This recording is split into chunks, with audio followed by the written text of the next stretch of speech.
Against this right back, Charlie.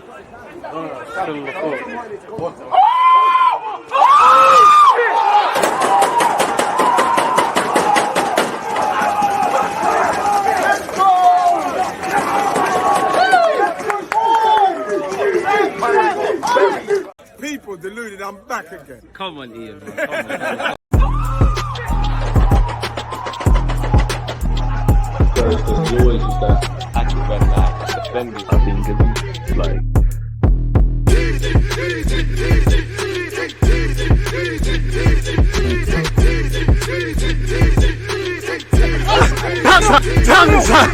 People deluded, I'm back again. Come on, Ian, bro. Come on.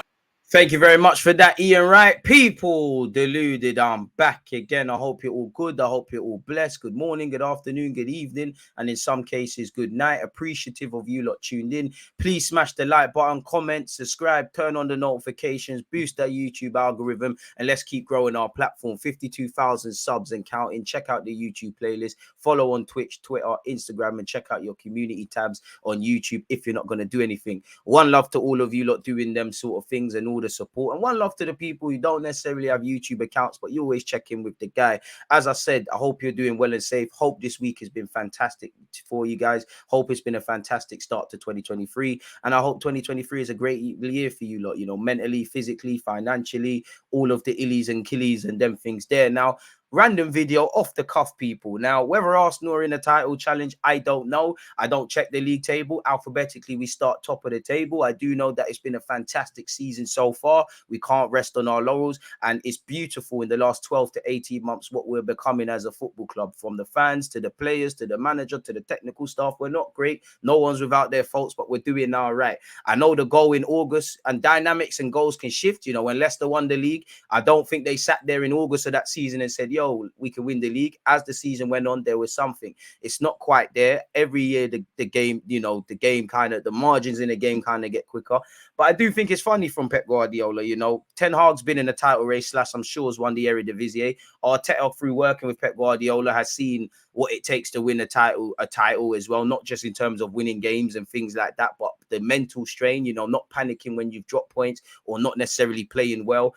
It's a long season, it's a marathon, and we've played what, 16, 17, 18 games. If we played 18 games, there are 20 games left. There's many points available. There's many twists, turns, bumps and bruises, whether you're in the Champions League, Europa League, League Cup, FA Cup. These things are going to stress out your squad. Injuries are becoming a thing. Fatigue mentally and physically are becoming a thing. And I think Pep Guardiola has got his Sir Alex Ferguson on. He's playing mind games. I know his players have come out, Haaland, saying we're going to hunt Arsenal. Bernardo Silva's been speaking. And I think he's really trying to rattle Arsenal and Manchester United. I say Manchester United because when you look at the table for the first time, people, there's not much in it. I know the primary talking points is it's allegedly a two-horse race. But when you look at the Premier League table mathematically, with all the football there is to go, nothing's decided. Champions League, top 10 finishes, all of these sort of things. So I'd extend that, you know, Man United are in a title race, really. 35 points. Arsenal allegedly topped the table with 44 points. I'm not making none of this up. You lot can see this, people. First time I've checked the league table since August. I didn't know, man.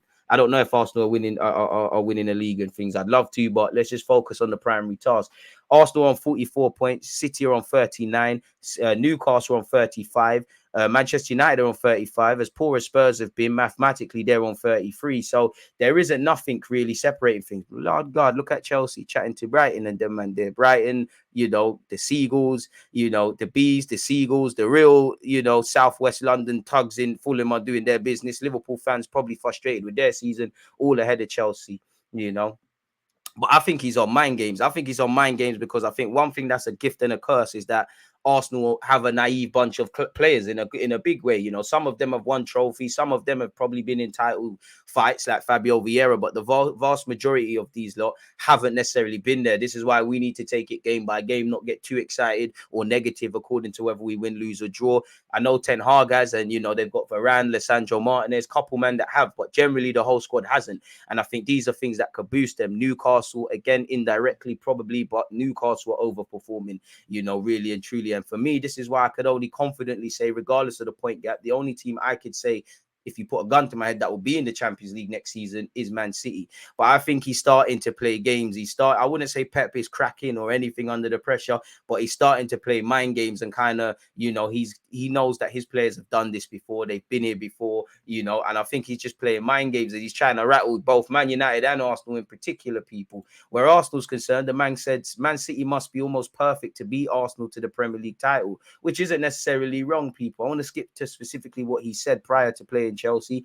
The way they played against Newcastle, again, impressed me a lot. They dropped 2 points, but they didn't drop the quality in which they played. Obviously, he's going to gas up Arteta, his former boy. We have to be almost perfect, I would say, from here to the end of the season and hope they drop a little bit in their performance, which naturally we will.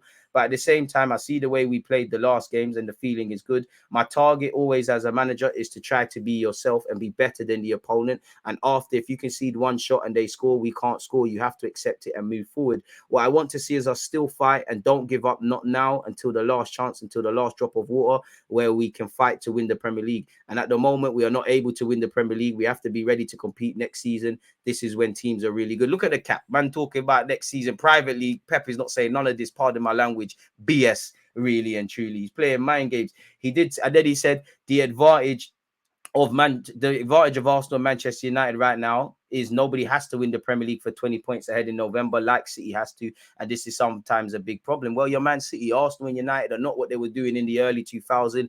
We're slightly ahead of Man United in our project, but Ten Hag and Arsenal are trying to, fight against years of bad practices and install good practices. You're Manchester City. We're bringing on Tobiyasu to see out games. You're bringing on Grealish and Mahrez, and you don't even have to use Alvarez. You're Manchester City. You've been doing this thing in the league, bullying it, turning the Prem into a farmers league. So of course you're not going to have that, which Arsenal and United have historically won the league, but we're not that. You see what I'm kind of saying, people? He's kind of leveraging the fact that nobody expects Arsenal or United to win the league, or he hasn't dropped Newcastle, but extend that to Newcastle. That might tell you who he does or doesn't deem contenders. He's starting to bring out the mind games. And obviously, ironically, Ten Hag and Arteta probably know all about it because they've crossed paths with, Ten Hag at Bayern Munich, Arteta at City with Pep Guardiola. So, for both clubs, in whatever they're trying to do, just need to remain focused, keep taking things game to game. With it being the FA Cup, obviously, that's taking a back burner, people. So Pep Guardiola's on his mind games, man. He also said, I don't know what is going to happen. I've said many times I can't answer that. But when you play them, the smell of history of Arsenal has to be there. The advantage of Arsenal and Man United right now is nobody has to win the Premier League for 20 points ahead in November like Manchester City has to. And this is sometimes a big problem. With Arsenal winning all their games, you are 8 points ahead. It can happen. But at the same time, I see the way we played the last games and the feeling is good. Maybe we play shit tomorrow, but the feeling is good. The games we play, we are better. And then we've already read kind of all of this as well. He's on mind games, man. He's proper on mind games, people. Ten Hag's not being drawn on it. Neither is Mikel Arteta, people. Can I find that Mikel Arteta title? I think he said it here, but let's see what Ten Hag is saying, people. Ten Hag, rightly so, it doesn't entertain. Privately, ambition is free. If mathematically everyone should be believing they could achieve whatever they set out in August or beyond, people, but it doesn't help Ten Hag, who is experienced, coming out and saying, I don't want to say nonsense, but nonsense in relation to the title challenge. Just keep doing what you're doing. What Arsenal, United, Newcastle, Spurs, negatively or positively, you can't control the media, the fans, the talking points. What you can do is just try and be better every game and look at the data, people. So it is what it is, people. Ten Hag said that is a big step. No, we have to go from game to game and get the progress. The belief is growing. That's a good signal, and it's good to have that feeling. We have to understand that we have to give every game 100% energy, 100% focus, and 100% play as a team. And if you keep that philosophy, it is possible. But you have to go from game to game. Don't get too far ahead. It's January, not even half a season. The next game is Everton, which they play today in the FA Cup. We have to focus on that. That is coming quick. Enjoy 24 hours, then move on. Amen, really and truly. I can't add anything other than what Ten Hag is saying, man. And I think he's going to do big things for Manchester United, if I'm completely honest. But pardon me, as I was saying, it's mind games. I think this is the article I was reading. Arsenal must be realistic about Premier League title challenge, says Mikel Arteta, people. It's not about stopping anyone. It's about being realistic where we are, the way we are performing. Obviously, it's impressive and we are really happy with that. But as well, we set objectives in the short term and and what we want to improve and what is making us win that many football matches. And he then said to win against Newcastle and then the next one and next one, that is the dream. Obviously, that was prior to us playing Newcastle where we drew people. We're having a good season, but it's not about winning the race or being in a race. If you're in front or in a good position in the race, you need to make sure that's the same come the end of the race, innit, people? There's no point doing 100 meters and you're winning the race and then you slip a buckle and you come 10th. It don't make sense. Again, people, I'm not here to be drawn on VAR. You know, I do think in theory VAR decisions are inconsistent. I do think the Premier League want talking points. They like the fact of, whether we got a penalty against Newcastle or not. Like, for example, Man United and Everton might play each other today. The same thing happens in this game. It's given a penalty. This game, it wasn't. I think they don't want consistency. They want talking points. So I do think to a degree, they even out. There therefore has been sometimes VAR has kind of bust us where we haven't necessarily, I'm like, oh, well, I'd be livid. Or times we've kind of got away. So I do think it kind of evens out. What I would say is forget that. Control the variables, what we can control. And that would be simply cutting open a very resolute, compact Newcastle defensive side who are the best statistically in the Prem at the moment. That we didn't do that. These are 1-2 minute flashpoints. What did we do over the 80 odd other minutes? Don't know why we didn't get a penalty, at least one of the two. Apparently the ball was in play for just 51 minutes and 23 seconds during Newcastle's 0-0 draw with us, 4 minutes less than the average in the Premier League. So why we only had 5 minutes of added on time is frustrating. The referees are a joke. Shouldn't have been the case, but let's control what we can control. We've previously heard Mikel Arteta and every other Premier League gaffer is going to meet Howard Webb, who is the new PGMO boss, people, in relation to these sort of things. And it is scandalous, really.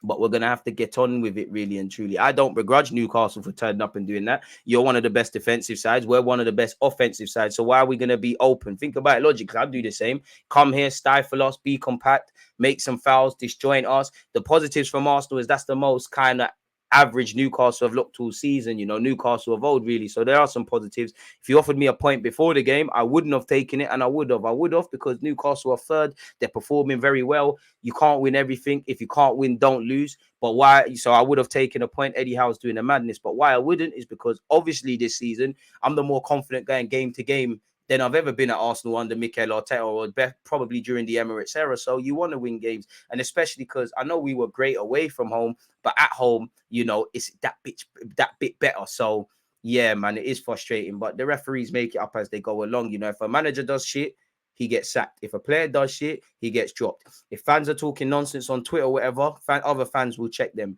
Referees are not typically punished, in my opinion, really and truly, if I'm completely honest. Yeah, occasionally they might get dropped, or they might not get to ref a week in the Prem, or they might get to the Championship. But referees and I believe journalists are the most protected. You can't, a journalist, to go with that example, can give an article, just talking nonsense. You get at them, there's an issue. Do you remember Mesut Ozil, where in the build up to one of them North London derbies, everyone was criticizing him? We played very well at the Emirates. Ozil had a great game, and he atted the guy on Twitter, and everyone's like, "Oh, he's a bad guy." Even me, like, if I say something, you lot are allowed to criticize that opinion, rightly or wrongly. No one is right, no one is wrong. Football is an objective game of opinions. For example, Newcastle rocked up at the Emirates and did the Atletico Madrid thing, just stinking up the place. That's not what I would call good football. I don't criticize them for it, but that's not what I would personally call good football. But at the same time, who's to tell me it's not? Because my own bias and premise, being a Wenger baby and Arsenal man, is, what the Invincibles were doing, or, the technical thing we're doing currently and historically under Arsene Wenger. Football is subjective, really. So yeah, and big up David Dean, people. I do like the shout of former players becoming referees, but apparently David Dean wants to see a drastic rule change proposed, people, to cut games to 60 minutes, which will mean more football is played. You and Arsene Wenger, I love Wenger, but sometimes he comes out with these opinions. Lay off the star dog, my legends, man. That's a bit of a madness, people. Apparently, the average time the ball is in play in the Premier League is around 55 minutes, which again goes back to, the ball was in play 51 minutes and 23 seconds in our 0-0 draw against Newcastle. So that tells you that's below average. So once again, 5 minutes of time, I don't know, really and truly. So yeah, according to Opta, the average match time has 98 minutes and 7 seconds so far this season, people. The ball has only been in play for an average of 54 minutes and 49 seconds, which is 55.9% of the game, people, which is crazy. But I'm not too sure I back that. I back the David Dean thing, people. I fought all my life in football for accuracy and integrity. The one thing that is lacking at the present moment when we're talking about accuracy is timekeeping.